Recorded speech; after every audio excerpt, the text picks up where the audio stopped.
We grew up in England, but we weren't born here. We were born in South America, in Chile, 40 years ago. It's also 40 years since the military coup that forced our families into exile. Today is September the 11th, the 40th anniversary of the coup. We're going to the Chilean embassy in London to remember the people that were murdered and disappeared by the military dictatorship.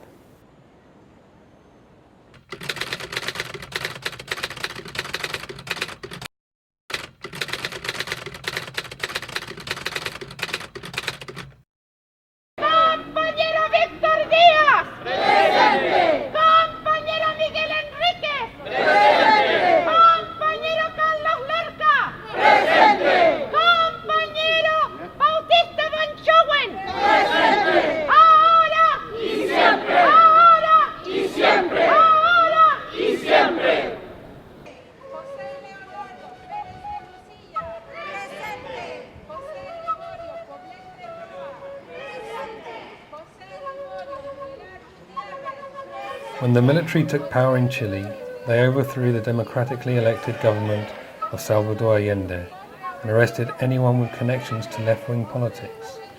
Many were imprisoned and tortured, and around 3,000 were killed or disappeared. Later, many thousands of Chileans were exiled to other countries.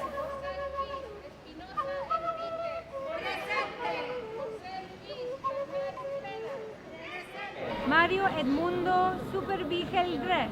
Presente. Mario Eduardo Calderón Tapia. Presente. Luis Alberto Barraza Rull. Presente. Luis Alberto Barrera Riquelme. Presente. Luis Alberto Bastías. 2,000 Chileans came to Britain, scattered to different cities across the country. Our families ended up in Cambridge. Presente. 40 years on from the coup, from our births, from our exile, we realise there are many questions that remain unanswered. We want to know more about the community we grew up in. How did we get here? How did we cope? Who helped us?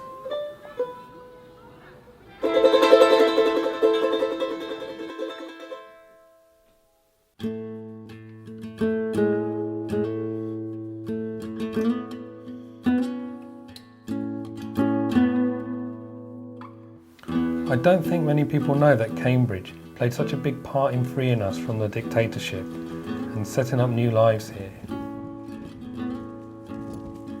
So we're going to talk to our parents and friends and revisit some of the key places and people that helped us.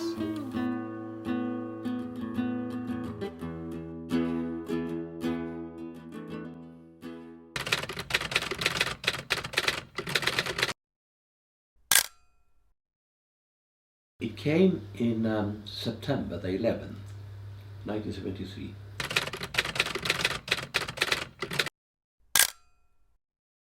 I was in the Chilean Air Force.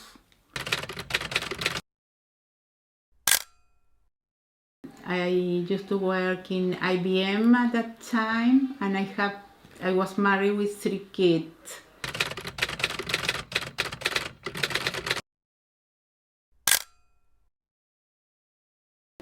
We were all at school.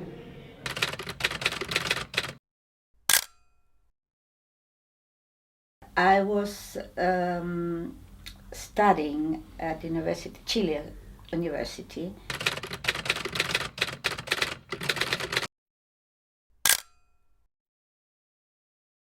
I was in my last year doing sociology.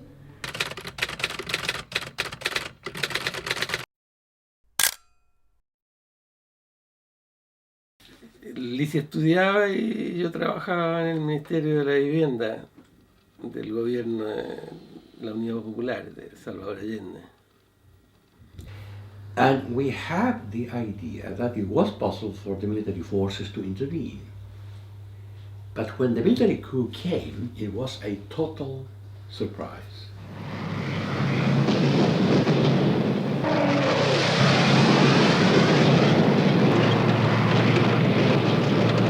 Ocho días antes del golpe, yo le dije a Lisi que se tenía que ir con su hijito Lautaro, que tenía... ¿Cuánto tenía Lautaro? 8 meses. Porque ya sabíamos que venía el golpe y sabíamos que iba a ser cruento, que iba a ser cruel. Now, what followed was the total collapse of our lives in Chile. It was the feeling that everything that we had, as it were, all this structure, the well-organized life, the possibilities, the sense of security, all that disappeared in a matter of days. We didn't know what to do.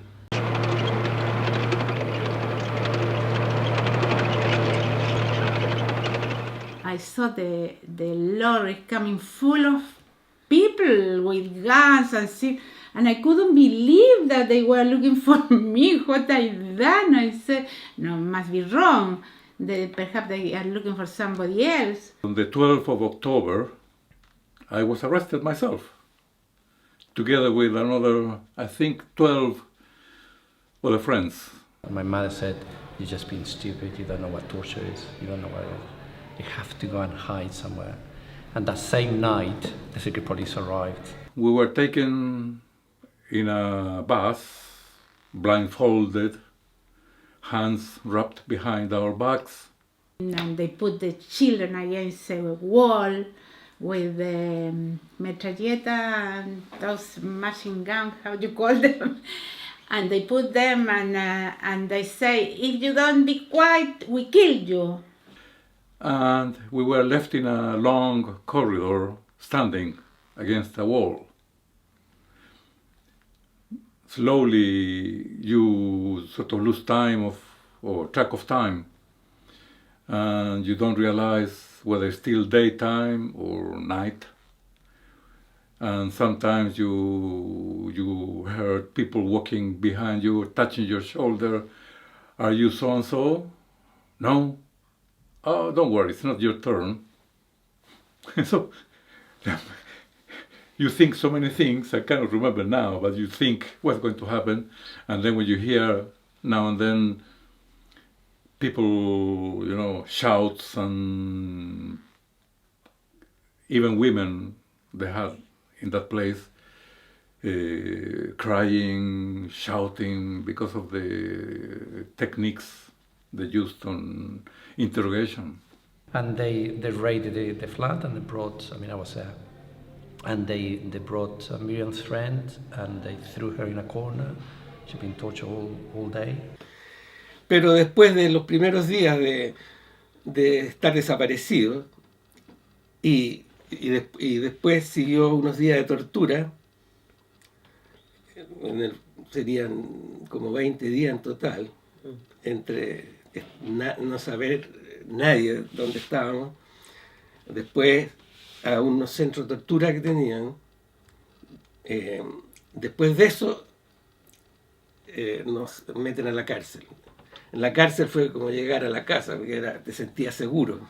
En la cárcel ya no sabías que sobrevivías, estabas reconocido como un ser humano, Y ahí venían los familiares. I tried to go to embassies because they were trying to help us, different embassies. And I took the 3 children with their uniform, with everything, like they were going to the school, holding the hand, all of them. Sorry. And we passed through the embassy, and they told us at 7 o'clock in the morning they were going to take the dustbin out, and while they took the dustbin to get in, to run into the embassy, and was everything ready. And when I looked and I saw a lot of guys with guns like that, so I couldn't do it. I carried on walking with them, and I tried 3 times. And this bloody bastard came and it took all the prisoners, and they took it to the desert and they killed all of them.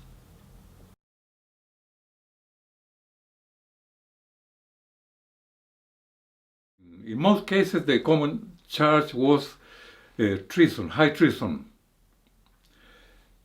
because we supported the government of Salvador Allende and we didn't join the coup. I gave medical attention to someone who was later on recognized as a member of one of the political parties that became completely banned. Eventually, we got our final sentences. Some people were sentenced to death. I got 25 years and 2 days. And then there was nothing to do. After that, the future was totally uncertain. We were talking and talking, what's going to happen? Are we going to spend the time here? Are they going to send us to another prison outside Santiago?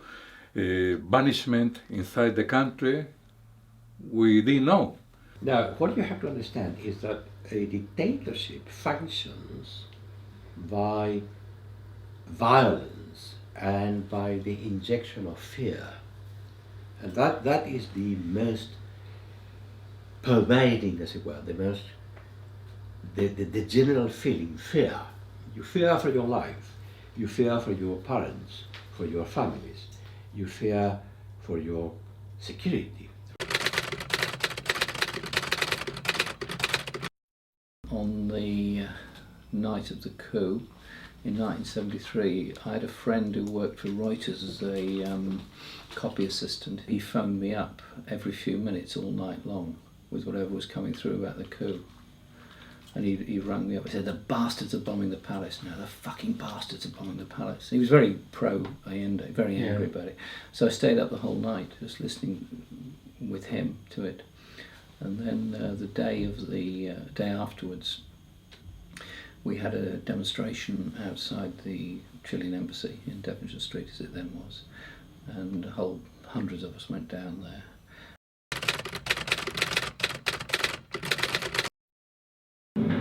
I think generally the British were appalled, both on a humanitarian level and what was being done to Chileans in Chile and the hundreds of thousands who were being forced out of Chile, but also the idea of dictatorship doesn't appeal to the British.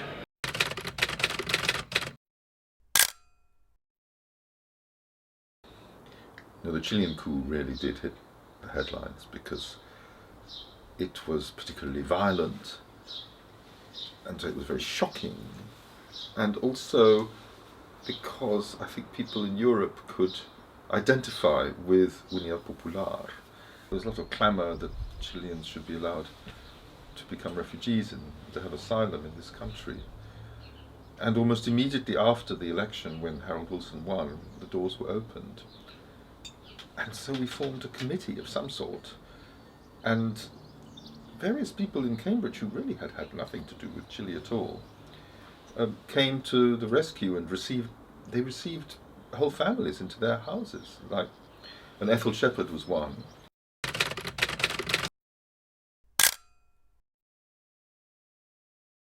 And the main point was to write to the authorities in Chile to let them know that this particular person was under the spotlight in England, so that, you know, they shouldn't torture them to death.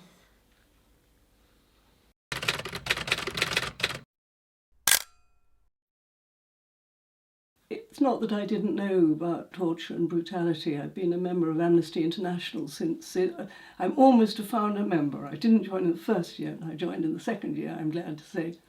But what I didn't know was that there were Chileans who had applied for asylum to our government and had been promptly put in prison, one of whom was your father, wasn't it, Raul? Which is staggeringly amazing and appalling. And fortunately for the Chileans, the Conservative government fell and a Labour government came in. And the Judith Hart, who was the Minister for Overseas Development, was therefore in charge of the grant of money to Chile for education. And she simply took that grant and switched it onto the World University Service so that all the potential university people could get a scholarship, could be supported to go to university, which was absolutely brilliant. We wrote to the authorities in Chile, we wrote to MPs, I wrote to anybody I could think of who could help. And we did manage to free people. Well, thanks to these people from Amnesty who adopted me while I was in prison, a group of people from Newnham Labour Party ward, Lord Caltor, I forget the names, but very nice people. I went to see them when I arrived. And I was very happy to come to Cambridge. So the feeling of relief, of being free, was incredible. It was intoxicating. We came to Cambridge on the coach through the old A10. the coach was full of people. There were people standing. I was looking at the countryside, beautiful landscape, all green compared to South America, to Chile. I thought it was fantastic to be free, not to be afraid and scared of, for your safety. And I said, I want to go to one of these parks. I was in Wider Street, off Mill Road, Hooper Street. And then I said, I'll go to that park called Newnham. And they were going to leave us with an English family. And we were so lucky because we have such a beautiful English family. Amazing, because I think I'm generous, but I don't feel generous if I compare with them. They are the Simon, Keith and Phil Simons. They live in Houston. And then I saw cows in there. What a park! And then I left my bike on the grass. And there were some people walking and they saw me, this crazy foreigner. He went onto the grass, he jumped off the bike and landed on my back with my arms stretched and looking at the sky. Free. The freedom, all you wanted after 3 years of Pinochet rule was freedom of expression and being able to think and say what you wanted. No, ese primer año, más bien eufórico, de sentirte seguro, de ver un policía sin una metralleta o una pistola. Era casi eufórico sentirse libre y seguro, después de estar tan perseguido. Cuando en Chile o en Argentina caminabas sin saber qué te iba a pasar. Well, Ethel Shepherd was wonderful because she knew how the council worked, the city council worked, and she knew that there would be bad housing stock which was available. And so she wangled flats and houses for, I think, everybody, one way or another. I remember one of my daughters saying to me, if we want to speak to you, we'll have to ring you up and say, Mrs. Shepherd, I have a problem. Which rather brought me up sharp and made me realise that, you know, I'd got over-involved.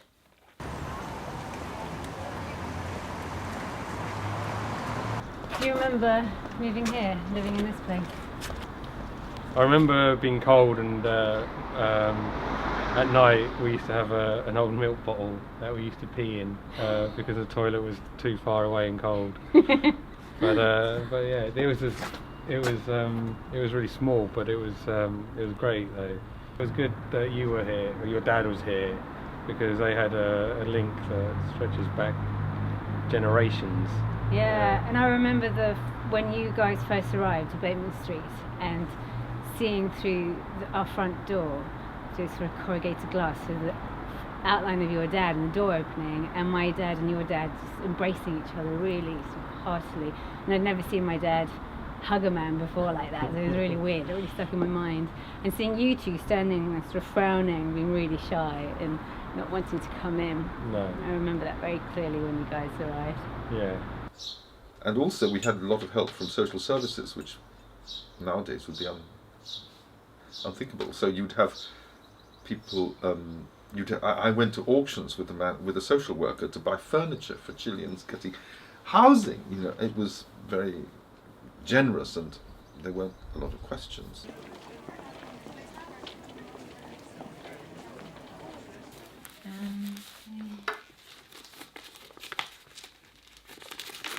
Prisoners were also adopted by Labour Party wards.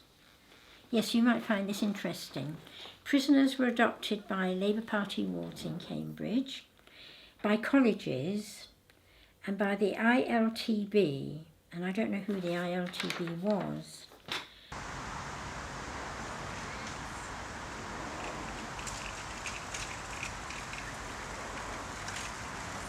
So this is a Bell school where most people came to learn English because it's where Julia Napier worked, and it was through this school that they made the contact with all the other schools in the area. The chaplain of Churchill College rang a friend of mine, or a colleague then, who slightly lost touch, and said, there are these Chilean children, 4 of them, which we are looking after. And the boy is very clever. He's reading Spinoza. His bedside reading is Spinoza. He was 17, and he thought this showed intelligence, and he needed English. So my colleague went to Frank Bell, of the Bell School, who was very, very generous to people in trouble, because he'd been, not necessarily because, but particularly perhaps because he'd been in a Japanese concentration camp, one of the worst. Well, they were all awful. I think it was in Indonesia, Changi. And he'd survived, partly I think because of intelligence and determination. So he actually taught French and Spanish in Changi to a degree level as much as I can. He said he had French and Spanish, a first from French and Spanish in Cambridge. So when we asked about, it's a little invidious to mention names, possibly not, doesn't matter, well, it was Jimmy Bell. And Frank said yes, yes. And so the news was reported, and then somebody told me that Jimmy had an older sister called Miriam. And I said, well, Jimmy's very clever. What about Miriam? You will be glad to know women's rights was asserted by me. And so we asked for a place for Miriam, and he said yes, yes. Miss Napier. Julia Napier. Yeah. She was our English teacher. Oh, we're all terrified I mean, of her. We have some anecdotes with her because we're all terrified. She used to invite us for tea. And no one wanted to go. And because we knew she was our English teacher, we completely, I mean, your mind was really blocked. She's going to check us. our grammar, our English. She's not inviting us for tea. She's going to be checking how good our English is. It, the sentences and whatever. And it was terrible. It was a real effort. I mean, she's a really nice lady, by the way. Yeah. She wasn't a horror. She was just a normal person with an incredible heart. If this can be done, there are a lot more people who need help. So Clive and I went along. I think now it was either Susan's sitting room or David's house. It's possibly Susan's. It's a classic Cambridge Victorian house, with a sort of standard-sized room, and it was absolutely packed with desperate-looking people.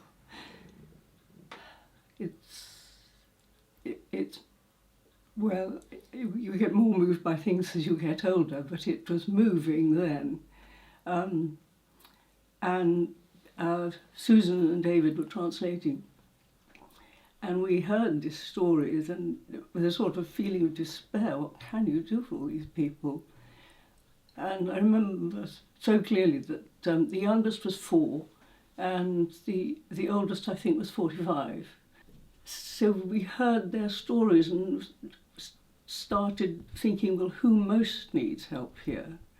And we came to the sort of conclusion that one person in every household should have some English lessons, if we could find it. And it was about 12, more even, 15 people. So we rang round the languages schools, and there were 7 good schools then, and cadged places. And the language schools, I have to say, were very generous. That is such a huge barrier for you to move on, to evolve, to learn, to achieve your potential. Because without the language, you're nothing. You can't express your ideas, you can't learn. And she saw that from the beginning. I went to a school of languages to improve my English. You cannot tell it, but I tried. I did my best. So what was your first job when you came here? What did you first work in? Cleaning, because it was something I didn't have to. I didn't speak any English. Patricia, for example, was washing dishes in restaurants, working as a waitress. Myself, I was cleaning floors and working as a maintenance man. Washing dishes or anything, I remember that I used to iron in the clinic the things that the surgeon used to do to make operations. Cleaning, arreglaba bicicleta, siempre estaba haciendo algo. We're very, very short money, but we survive. We were promoted from middle class to being true proletarians. The women, when they arrived here, got on with it like you described. You got a job, you worked really hard all the time you could give. And the men tended to not be able to do that, and they retreated into themselves. To be depressed. Why do you think that happened? Because women are stronger. Yeah, we are. You can put it. You're allowed to. Yes, definitely. Here, you could see how the women work in different things. And men, they were depressed, thinking that sometime they were going back to Chile and they didn't want to work and they were in bed all the time, and we have to get up early to go to work in one thing, come back, cook for the children. Claro, ahí en Chile los hombres eran los proveedores.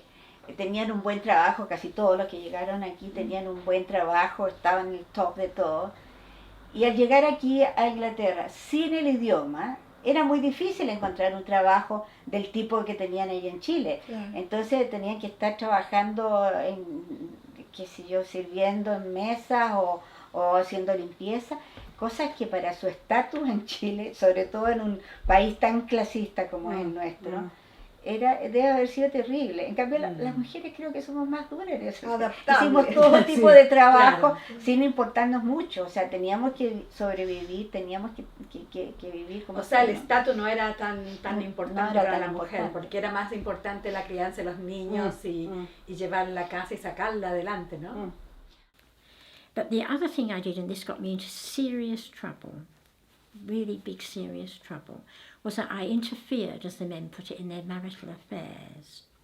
Not by telling women to come off the pill, that I would never do, but on hearing that they had very major physical problems, saying to them, or sending a message, I didn't say it to their face, I sent a message back via the person who was interceding for them, saying, they must go to the doctor.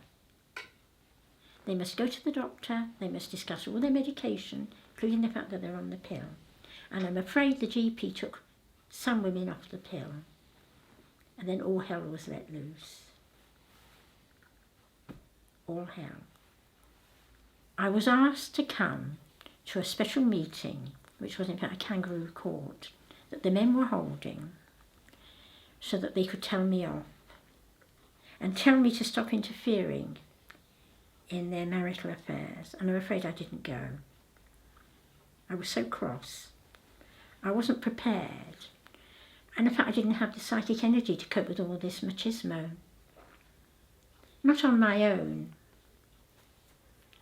So I'm afraid that the Chilean men and I parted company. When was this? Oh dear, sometime in the 80s, but I had already had a letter. Where did I put it?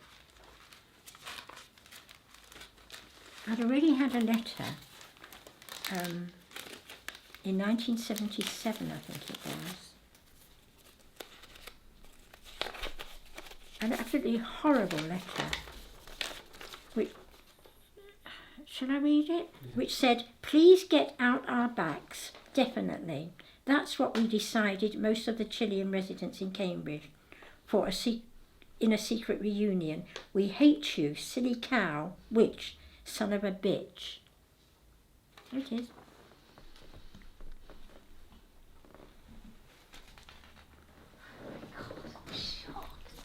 There she is. Do you know who wrote it?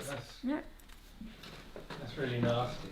That's really violent. Cambridge Chilean residents. But then I had a letter, send a Chilean community of Cambridge. Then I had this most wonderful letter.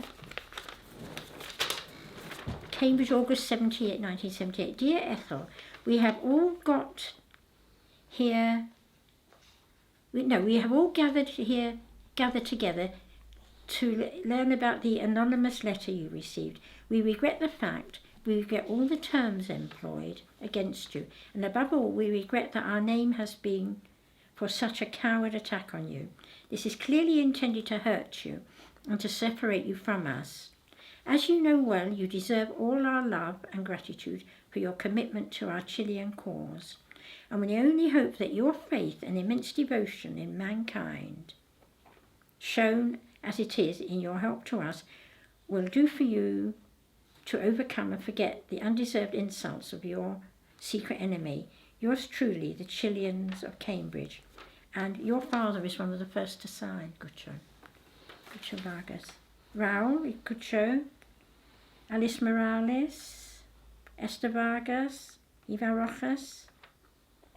Can't read all the names. Ethel's story shows that at times there was conflict between individuals in both the Chilean and Cambridge communities, but on the whole, the relationship was strong. So how did we keep our Chilean identity and manage to integrate into British life so well? We never really created a ghetto. We never really created a sort of isolated group of Chileans that function within themselves in a almost endogamic activity. Now, the Chilean community connected itself to the rest of the society in very many ways, professionally, employment, friends. Some people even got married to English people. We worked together to have that Chile Solidarity Campaign group. So we meet every Sunday and we discussed what we were going to do and to save money to send to Chile and to work to make it known to everybody in England or in Europe or whatever what was going on in Chile, what was happening. At the same time, as you said, very many of the rituals, the occasions, the anniversaries of the Chilean history were celebrated and lived together. And the Independence Day, for example, the 18th of September.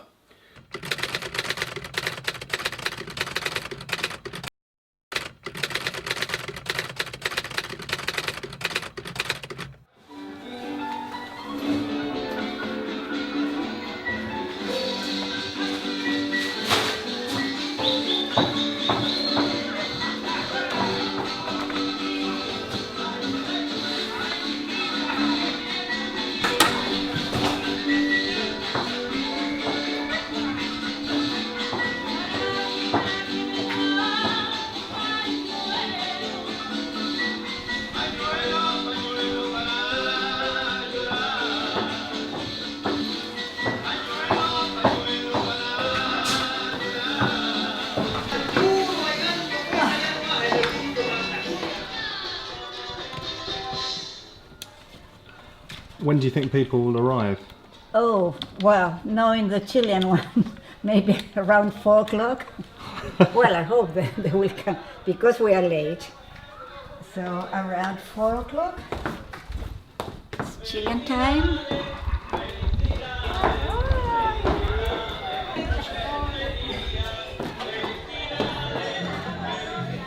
Some of my strongest memories of growing up in Cambridge as part of the Chilean community are of dancing.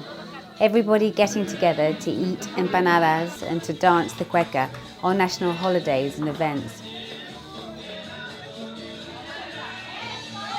Chileans are very good at dancing and singing and drinking and celebrating.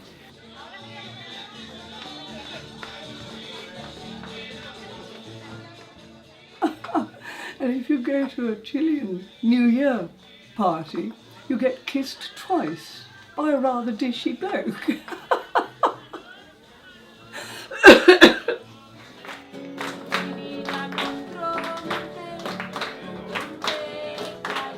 I also remember meeting every Sunday to watch our parents practice for the Chilean dance group that performed all over the country.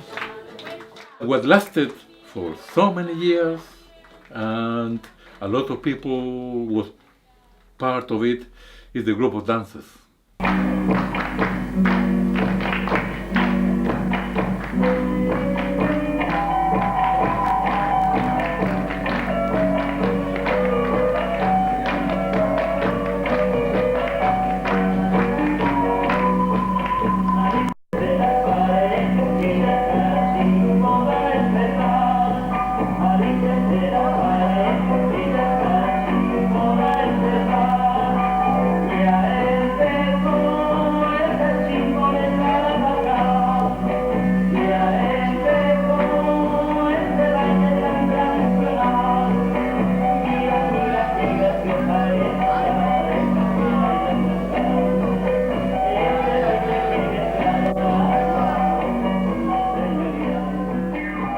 For us, it was something that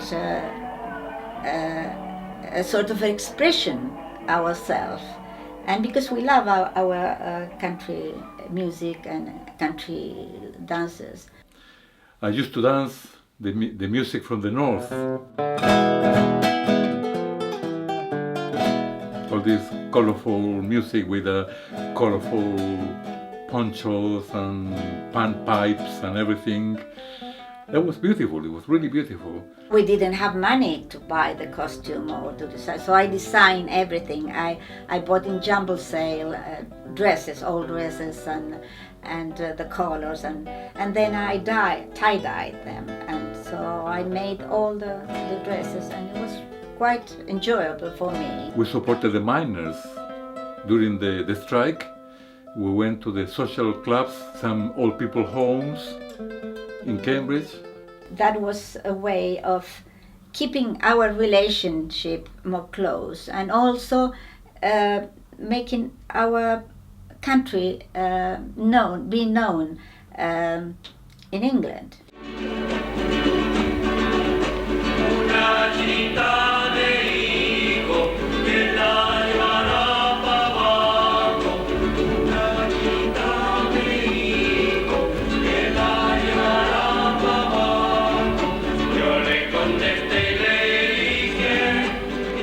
And we went around the country as well, as far as Edinburgh, Liverpool, etc. It was beautiful for us to go to other places to show our culture and to show the local Chileans what we did in Cambridge. Yeah, we were quite famous. And we did it quite well and enjoyed ourselves. That was the main thing. And because we were doing it for our fellow brothers in Chile, you know.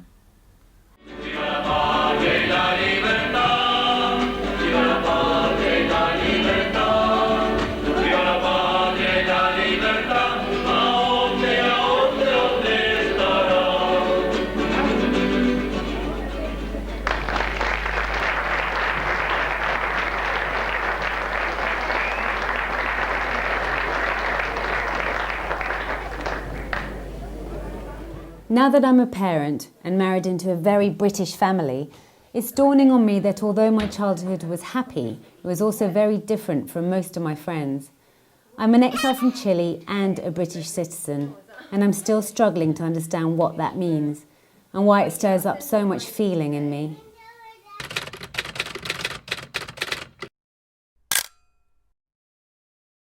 I came to the UK on the 5th of November 1975. I was 1 year and a couple of months old.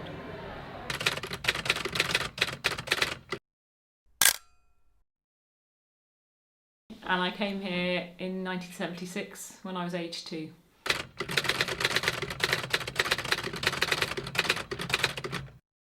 My memory of that is quite stressful. Remembering my mother as she had to leave with the 3 of us, and Denise was only 1 year old. I was like 5. Alex 3? Uh-huh.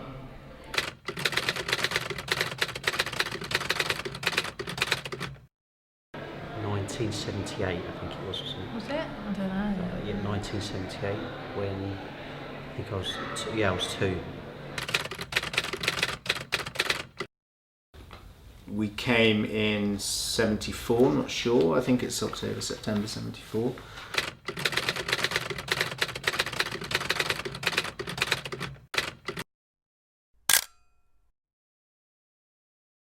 Lat and I first arrived in 77 with my dad.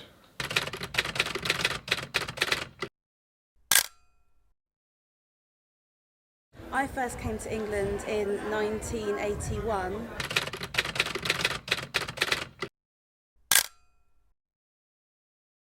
Yeah, I was 4 months old, so I've basically grown up British, other than the interactions we've had with the Chilean community, which have mainly been in Cambridge. Well, I remember it being a really nice, warm community, and the Christmas parties were brilliant, and the dancing, and just feeling that was really nice to have that sort of sense of, because of not having any extended family here, that sense that they really became like your grandparents and your uncles and aunts and cousins. We had a very open house, and people would come. You'd be in the middle of dinner and people would just drop by, and automatically you just shift up, put an extra space at the table, and that was always, you know, lovely. I remember a distinct image was sitting down and watching them rehearse their dance moves, you know, El Condor Pasa, you know, and their ponchos, and I just found it really fun. It was difficult, especially at school. I don't know. Yeah, school was really difficult. School for me was horrible. My memories of school in England, horrible. Horrible. They're just and that time negative. nobody knew Chile. No one knew Chile. Everyone was like, "Where's Chile?" You say, "Oh, South America." Like, "Oh, do you live in a mud hut?" Or an igloo. You know, do you wear skins? Like, you know, really, sort of, really mad things. Like, you know. I used to get sort of mistaken for like an Indian quite a lot. So back in like days then, there was quite a lot of sort of racism towards, because there was no blacks in my school. It was just like me and my Bangladeshi friend. So obviously he got called a Paki quite a lot. I got called that quite a lot. So I was like, bloody hell, I wish I didn't look like this. You know, I wish I didn't, because I hated it. In an environment where everybody's called Kevin or John or whatever, and you're called weird names like Manuel or Lautaro or whatever, you know, and it, you know, you're different. That's what you immediately feel like, you're different. In '76, obviously the most popular program on TV was Fawlty Towers, so that kind of didn't help me personally. I remember going around to like my best friend's house who lived a few doors up. Bob, yeah, Bobby. And I had pan con palta, which is like very, very Chilean, you know, toast with avocado over the top of it. And when I went round there, he was like, "What the hell is that? You're eating snot, get it out of my house." I guess you kind of want to fit in when you're at school, don't you? You want to be the same as everyone else.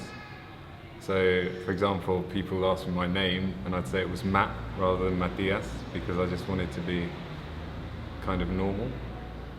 Because it was difficult, especially at school, being foreign, because kids take the piss and you get bullied and you get in fights and stuff. And we could have either rejected that heritage and felt English, or it could have, what actually happened is it made our connection with South America much stronger, and it was like, you know, fuck you, we're not English, we're South American. That was, I suppose, another thing about being Chilean, is you're immediately sort of politicised because you were completely aware of why you were here, because of a military coup. And I think generally I found that as quite a big difference with some of my friends, was that having that interest in politics and interest in other causes. I think they just always told us, our parents were like, "You're Chilean, you're Chileno, eres Chileno, what's that?" Yeah, you know, we were like, "What does that mean?" You know, we eat empanadas and we dance these funny dances where they, you know, with a serviette in your hand, you know, what's all that about? But you didn't really feel Chilean, you know, what does that mean? I always thought, what does that mean? No, I think we were like really young. I didn't really understand that we were so different, like our nationalities. But then we were I felt kind of that instead of a Sunday where my sort of English friends would be watching whatever and having Sunday dinner, we were like dragged to a hall to dance La Cueca and stuff like that.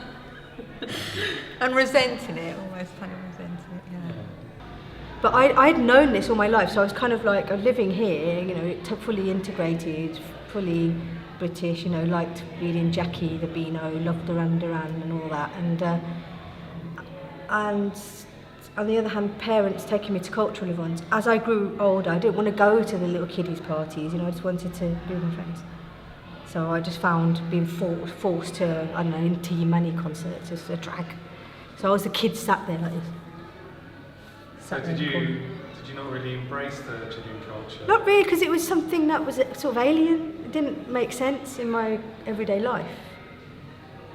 The plebiscite that ended Pinochet's 17-year rule opened the doors for tens of thousands of Chileans to return home. Once the euphoria of going back had subsided, many found a different country to the one they'd left and struggled to find their place within it.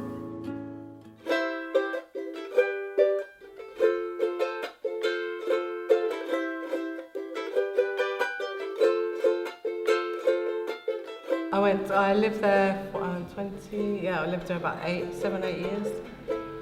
But I wasn't planning to come back. I was quite happy to live out there. It was hard, it was really hard, because even though I spoke Spanish, there were so many things that I didn't know. I was just like, the first 6 months I just didn't speak. All I said was, I don't know how to say that in Spanish. I don't know how to say that in Spanish. And it was awful, because everyone just interrogates you, or you know in Chile what it's like. They just ask you 10 million questions. It's like, you know, and you're just like the center of attention. Like everyone's just asking, what do you think about this? There's a song. What does that song say? And then when I went back, every time I found, sort of when I went back, it was almost like you're a superstar. You're like a hero, you're like grandmother, you start crying, your aunties and stuff like that. Yeah, I was grown and stuff like that, they'd say, and yeah, it was brilliant.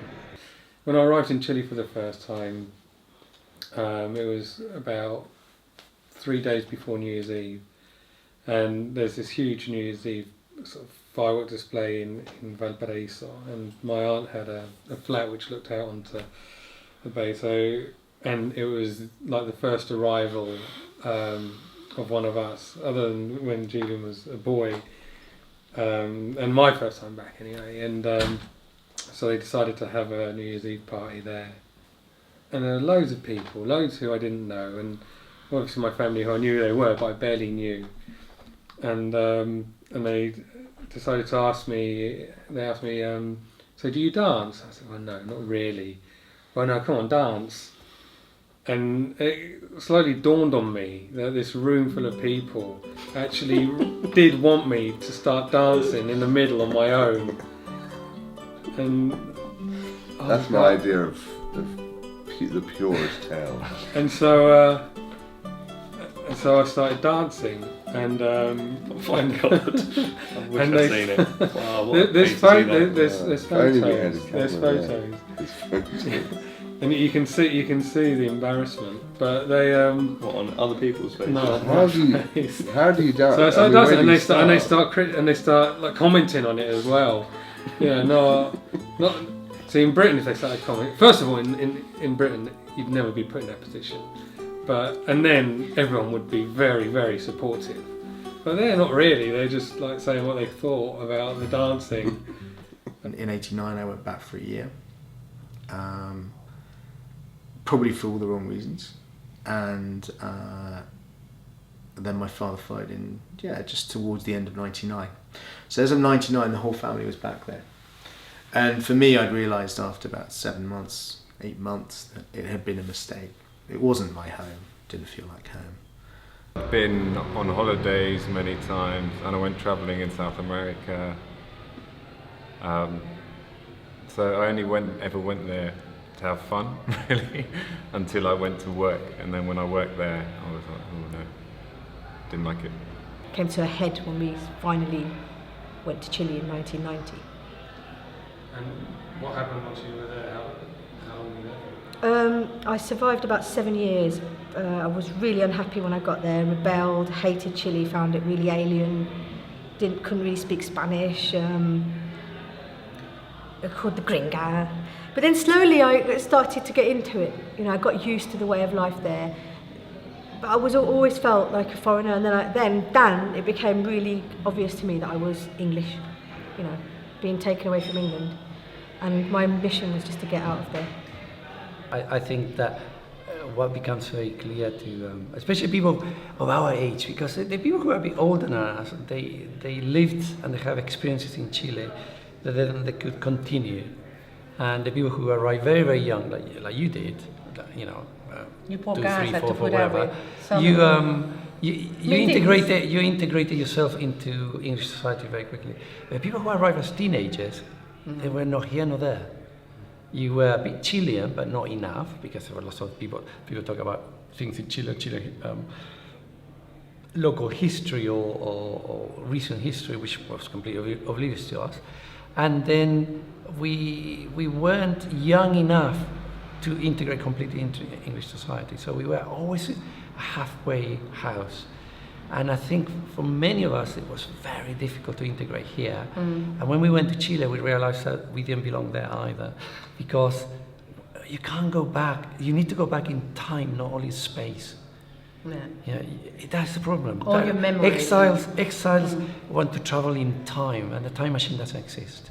So you travel in space, and you go back to Chile, and they say, no, Chile moved on without us. And then you have to accept that.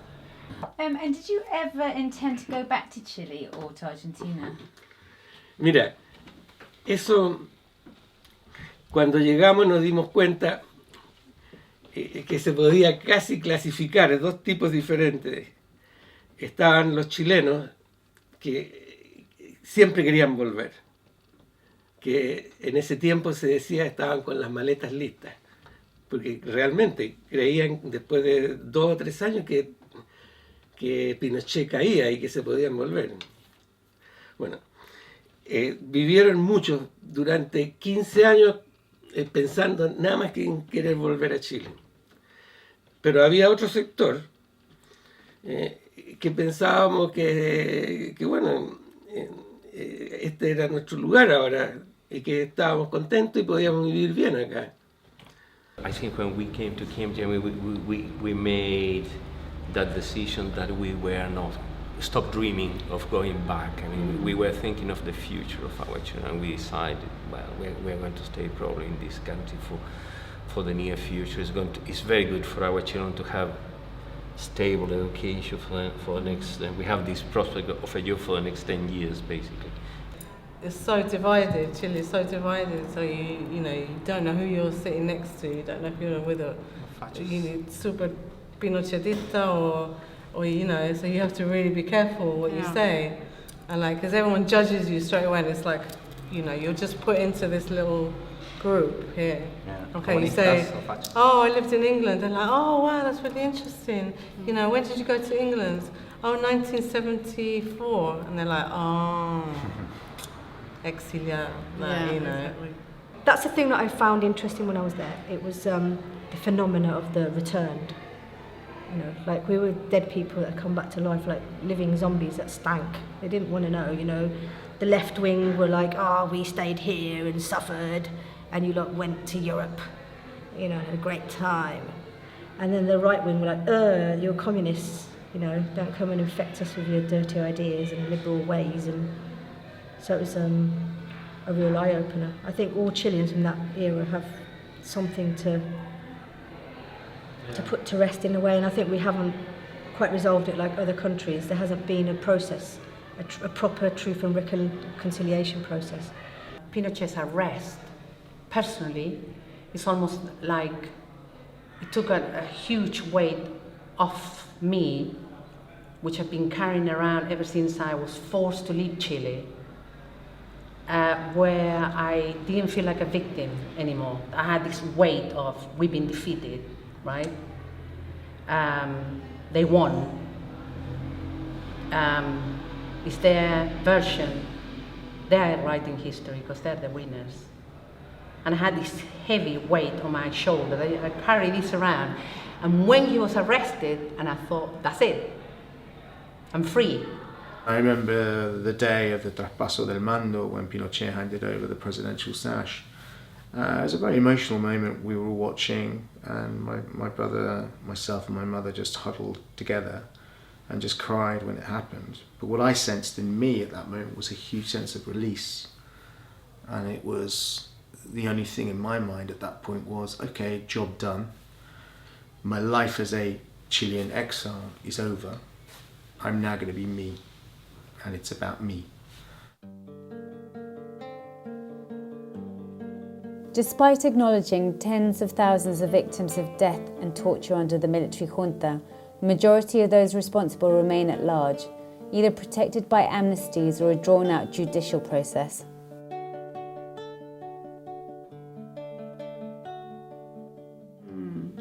I spent some years, about a year ago, I was a couple of years living there, and I think that the right-wing people try to say forget about this and leave it like it is, but the people, the mother who have lost the son, or the wife who have lost the husband, they cannot accept something like that.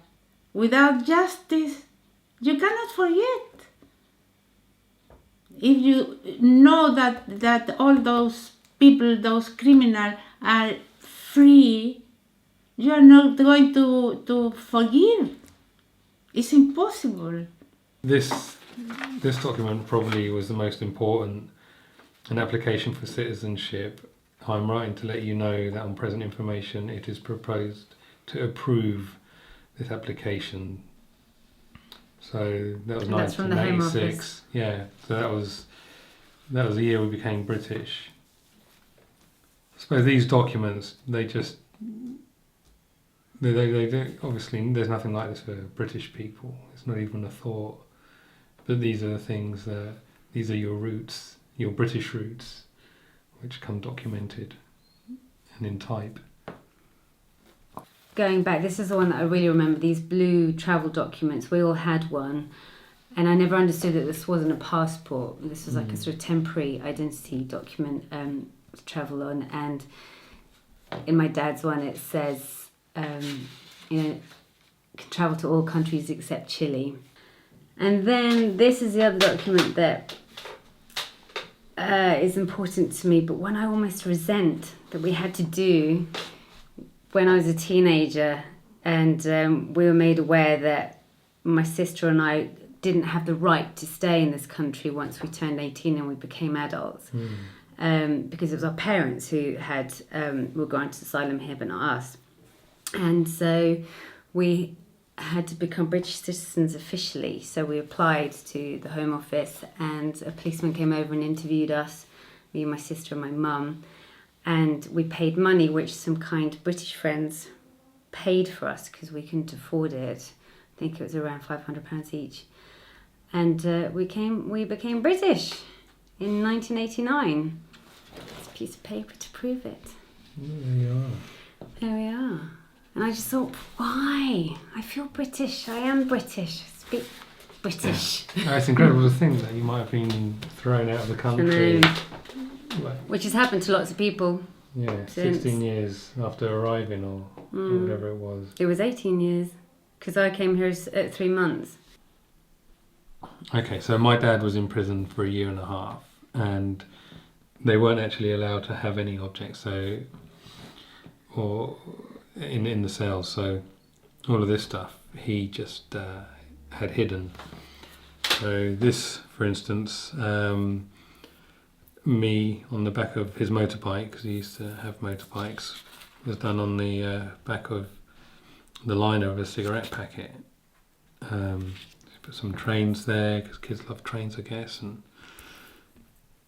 And he'd never really say exactly where he was, so he did this one, which loosely translated says, "This is us, what we'll be doing on Sundays with you and your brother, in the place where we live once your mother and I are out of the place where we currently live."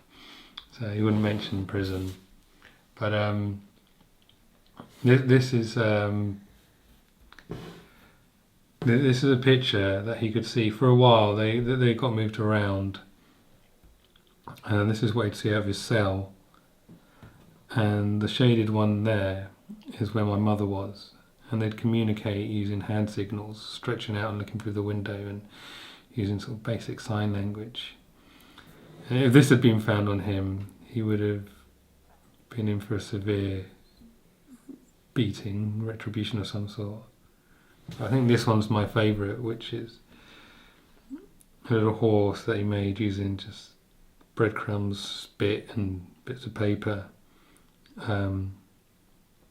And this was easier to get out when we came to visit, because they only really search you on your way back in. So make sure that you're not bringing anything in. This little horse, which his legs have been broken several times, and they're really just barely patched up. But they're all little mementos. Looking back at exile, being forced to leave your country, and the 40 years you lived in this country, what do you feel about that? What are your thoughts? I'm very grateful in one part, because we were allowed to stay in this country during that part of what happened in Chile. But at the same time, and England and Cambridge is part of my life. But I've always been part in the middle, you know, wanted to be in Chile, but at the same time wanted to be here. So I'm not English, I'm not Chilean on the whole, you know, so for me has been, I'm not the same person here in England in English that in Chile speaking Spanish. That's my main thing, but apart of that, the main thing is to feel very grateful to Britain or to England and the people who help us. But for me, we never be English. Always we feel we're not English. This is true. This is true, Camila. We love England. We enjoy. We have a lot of friends, but always we are foreign. This is never you say, oh, I am an English person. No, we are not. Well, I suppose to be absolutely English, you have to be born in the society. You will always be a foreigner, but not an alien. No. But you feel, oh, I am English. Like you feel like English, like my children feel like English, but not us. No, I think that is a privilege of the second generation, isn't it? Yeah. When I look at our kids, I wonder what they'll feel about their identity. One thing that seems to have changed over the years is that attitudes to immigration have got harder and more hostile. People are worried about their jobs, about housing, about economics, and as a consequence, the attitude to immigrants is really hardened in this country. What we do have is we have a press dominated by Rupert Murdoch, who is a brutal, ignorant, intolerant man, and frightfully good at his job. I think Thatcherism has left a terrible imprint on the psyche of the British people. The whole neoliberal philosophy, which was so much a part of the coup in Chile, the Chicago boys who came in to advise on the economy, has of course was just a pilot project. What happened since with Reaganomics and Thatcherism since, and I think it has made selfishness an acceptable social philosophy, and that makes it harder for people to understand that you've got to share and to cooperate.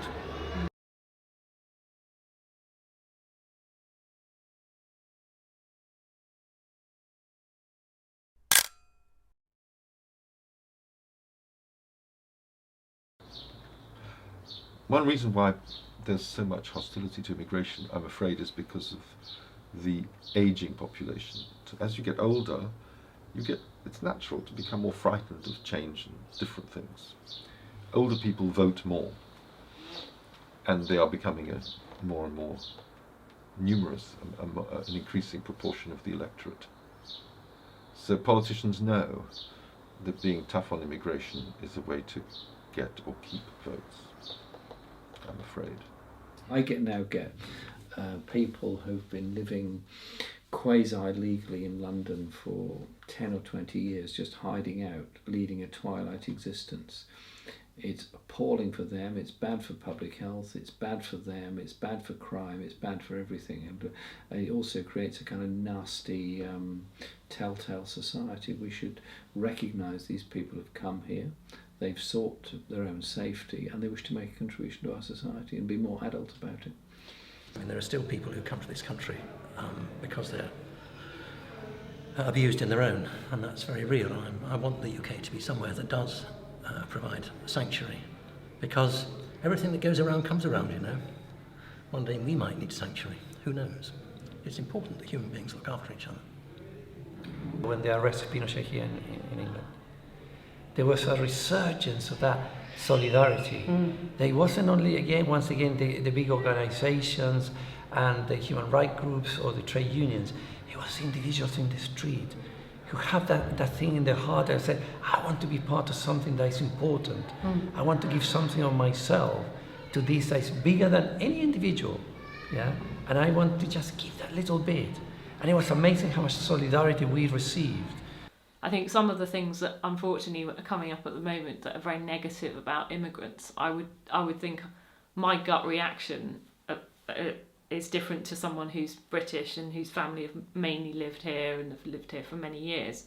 Because I think as someone who came as a refugee, you've immediately got that sense of, well, you know, we do try and contribute back into society, and it's not that we're coming here for a better life, that's true, but it's not as if we're scrounging off the state all the time. And I think that kind of language is really difficult for someone who's got any mixed parentage or any immigrant background.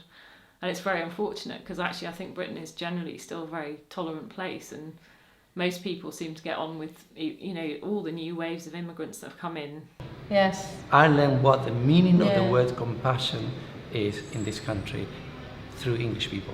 Which is quite difficult to translate into Spanish. Well, even to translate in action, because but the compassion, compassion and understanding and something that has been lost in the society. And those of us who lived it and who actually are product of that compassion and that understanding, okay, we feel so sad that the people in this country don't have that anymore. There's little doubt that tough economic conditions harden attitudes to immigration, whether they be economic migrants or refugees. We came here because of a brutal regime that put profit before human life. The failed economic and social experiment of the Chicago Boys led to years of recession and escalating inequality in Chile. Now that the global financial crisis has created a global recession, we shouldn't let that rob us of our humanity again.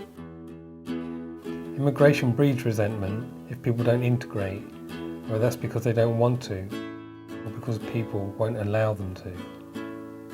We survived because we built a community that wanted to be a part of wider society, because people wanted to help us.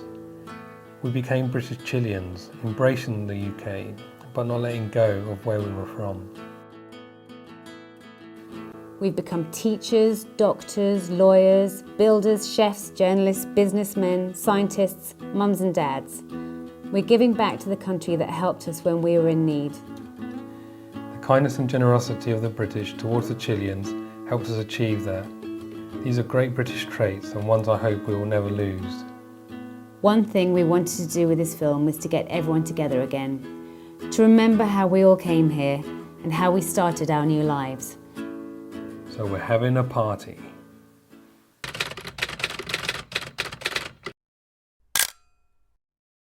It's Saturday morning and there are about 2 hours to go until the party starts. And this is something that I've been working towards for a long time.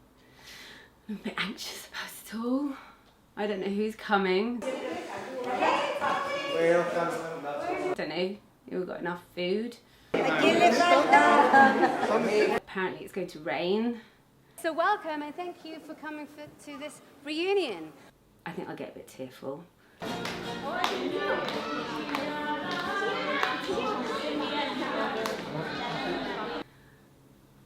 But I'm sure it's going to be good. It's going to be lovely.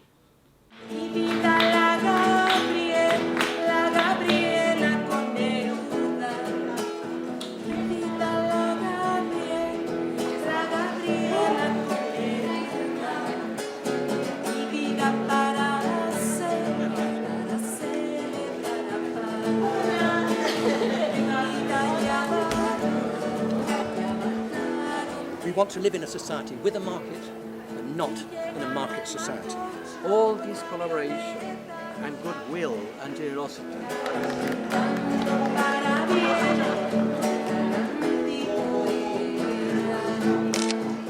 And I'm really grateful for the opportunity that I had to continue my life here after the coup.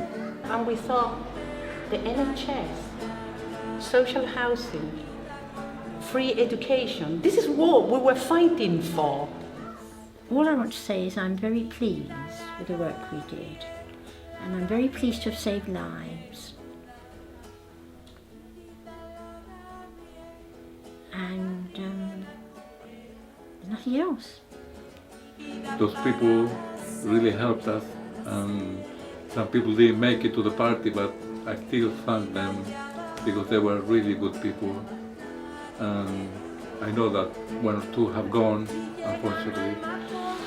That's life, but I love them.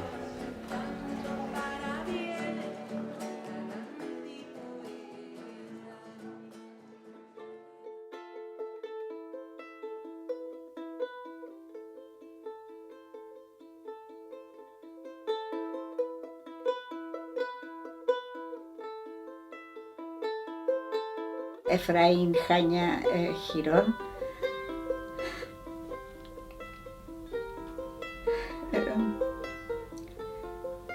We owe to him that nobody was killed. He had the order to kill Raúl and all the people of the SEAC, and he didn't.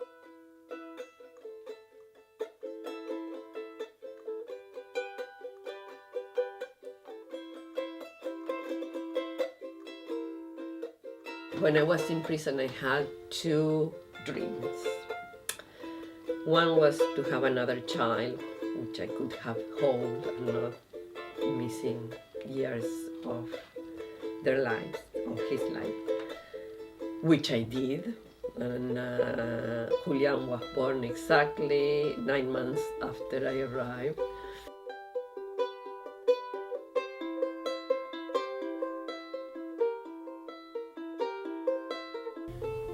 So that's why we have to be very grateful to that man.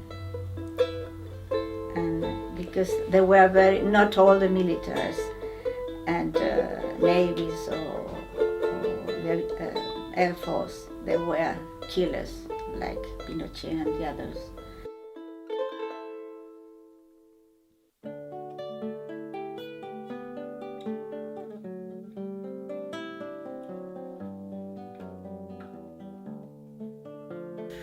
And the other one was to finish my education. You know, I remember going to a college and thinking, I'm doing this, which I really, really love, and somebody's paying for me to do this, and it was unbelievable. So I thought I was really lucky.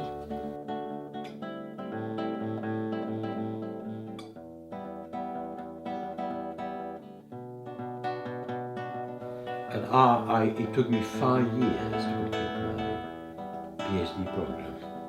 I graduated in 1982.